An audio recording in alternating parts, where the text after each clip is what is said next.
Este podcast é um oferecimento de Nadai Ferro e Aço, 12-3832-7124, Ubatuba, São Paulo.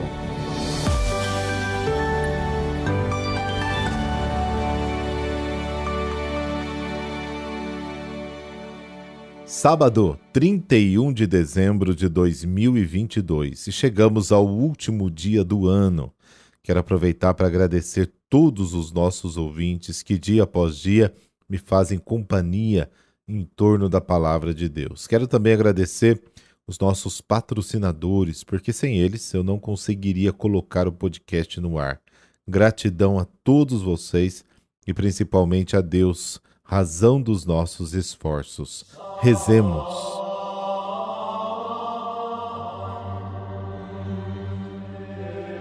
Pelo sinal da Santa Cruz, livrai-nos Deus, nosso Senhor, dos nossos inimigos.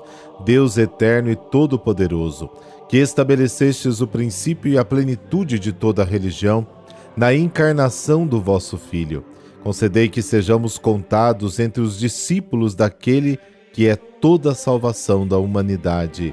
Amém.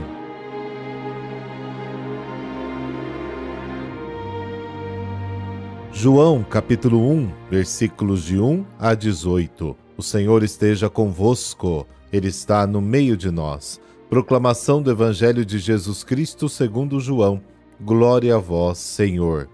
No princípio era a palavra, e a palavra estava com Deus, e a palavra era Deus. No princípio estava ela com Deus. Tudo foi feito por ela, e sem ela nada se fez de tudo que foi feito. Nela estava a vida, e a vida era a luz dos homens. E a luz brilha nas trevas, e as trevas não conseguiram dominá-la. Surgiu um homem enviado por Deus, seu nome era João. Ele veio como testemunha para dar testemunho da luz, para que todos chegassem à fé por meio dele. Ele não era a luz, mas veio para dar testemunho da luz, daquele que era a luz de verdade, que vindo ao mundo ilumina todo ser humano. A palavra estava no mundo, e o mundo foi feito por meio dela, mas o mundo não quis conhecê-la. Veio para o que era seu, e os seus não a acolheram. Mas a todos que a receberam, deu-lhes capacidade de se tornarem filhos de Deus, ou seja, os que acreditavam em seu nome, pois estes não nasceram do sangue, nem da vontade da carne, nem da vontade do varão, mas de Deus mesmo. E a palavra se fez carne e habitou entre nós. E nós contemplamos a sua glória, glória que recebe do Pai como Filho unigênito, cheio de graça e de verdade. Dele, João dá testemunho clamando: este é aquele de quem eu disse, o que vem depois de mim, passou à minha frente, porque ele existia antes de mim. De sua plenitude todos nós recebemos graça por graça, pois por meio de Moisés foi dada a lei, mas a graça e a verdade nos chegaram através de Jesus Cristo. A Deus ninguém jamais viu, mas o unigênito de Deus, que está na intimidade do Pai, ele no-lo deu a conhecer. Palavra da salvação, glória a vós, Senhor.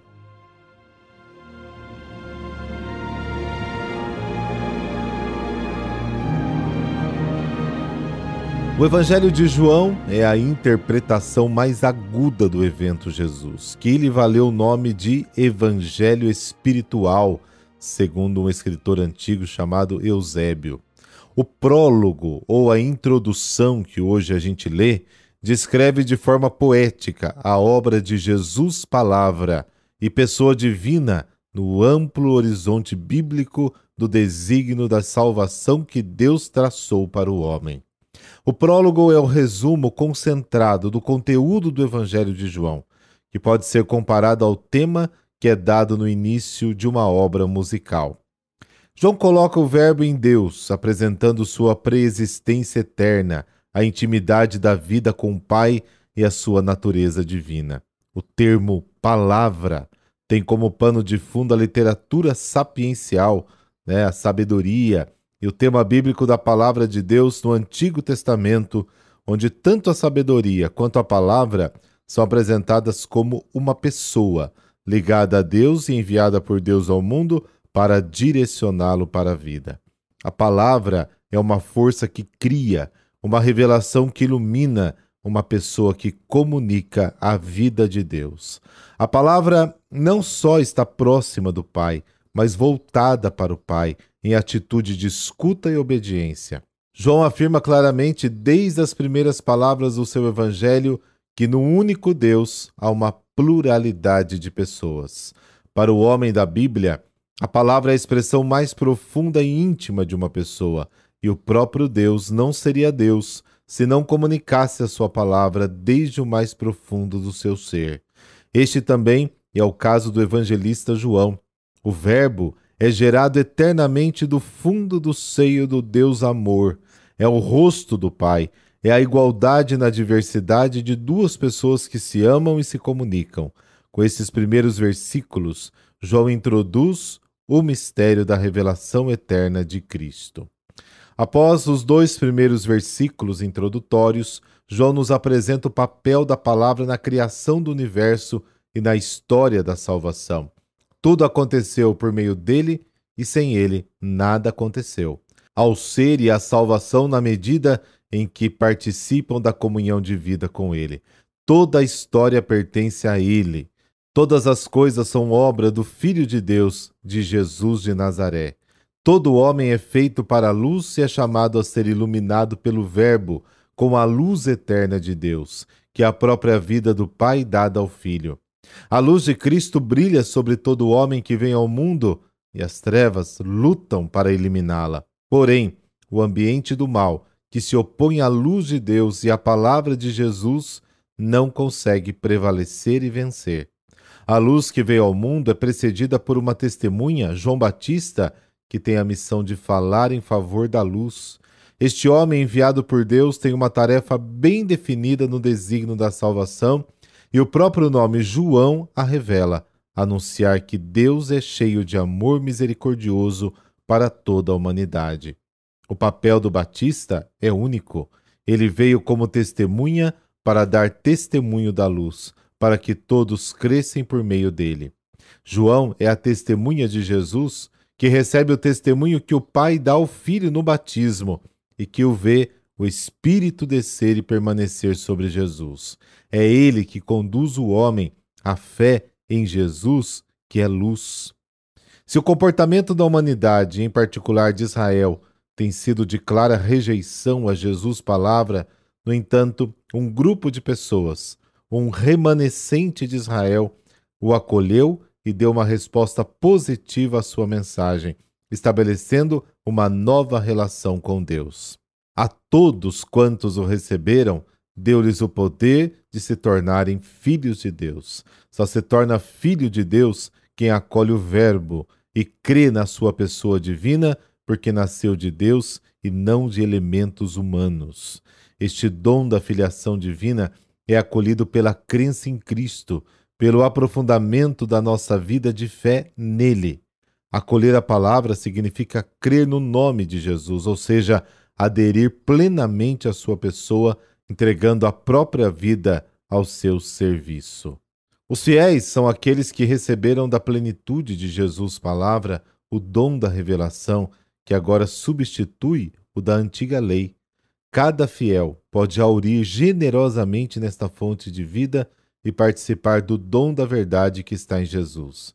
A vida de um filho de Deus entra no homem pela fé. Com efeito, o Filho de Deus se fez homem para tornar todos os homens participantes de uma realidade de filho e introduzi-los na vida de Deus. Da sua plenitude, todos nós recebemos graça sobre graça.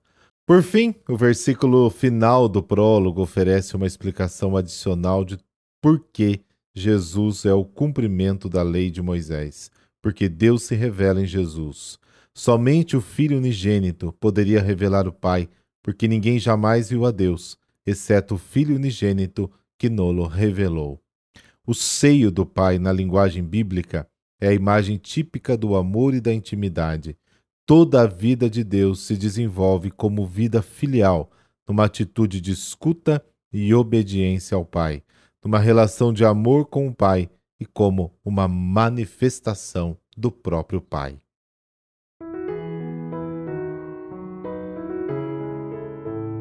Último dia do ano, você se lembra que tem aquela famosa corrida lá em São Paulo, a corrida de São Silvestre.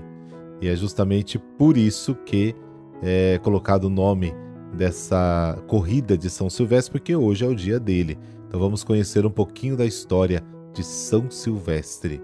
Ele pertencia ao clero romano, com cargos de importância, e sofreu ainda com as últimas perseguições aos cristãos antes do Edito de Milão, em 313, tendo eventualmente que se esconder. Mas sua eleição ao papado, em 314, foi o início de uma nova era para a Igreja, de liberdade religiosa e com o apoio do imperador.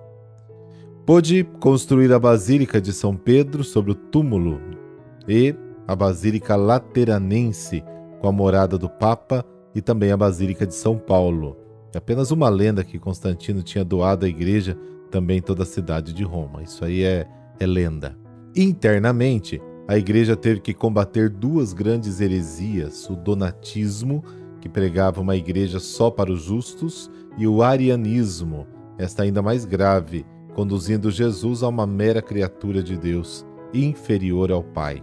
O Concílio de Arles condenou a primeira e o Concílio Ecumênico de Nicéia, o primeiro concílio universal, em 325, condenou a segunda. O Creio niceno-constantinopolitano, rezado até hoje, explicita Jesus como gerado, não criado, consubstancial ao Pai.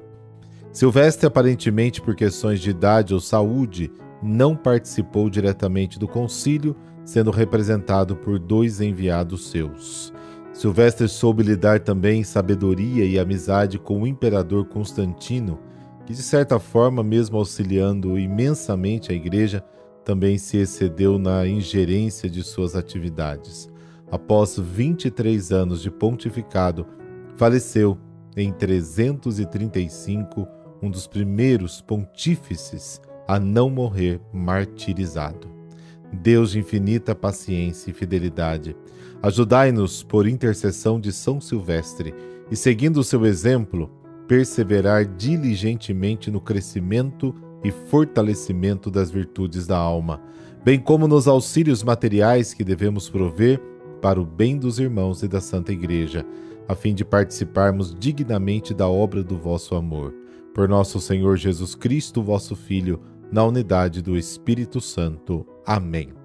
Por intercessão de São Silvestre, dessa bênção de Deus Todo-Poderoso, Pai, Filho e Espírito Santo. Amém. Bom, desejo a você toda a paz e alegria do mundo neste ano novo que logo, logo chegará. Que a palavra de Deus seja cada vez mais a nossa companhia privilegiada. Um grande abraço para você e para toda a sua família. Até amanhã, se Deus quiser.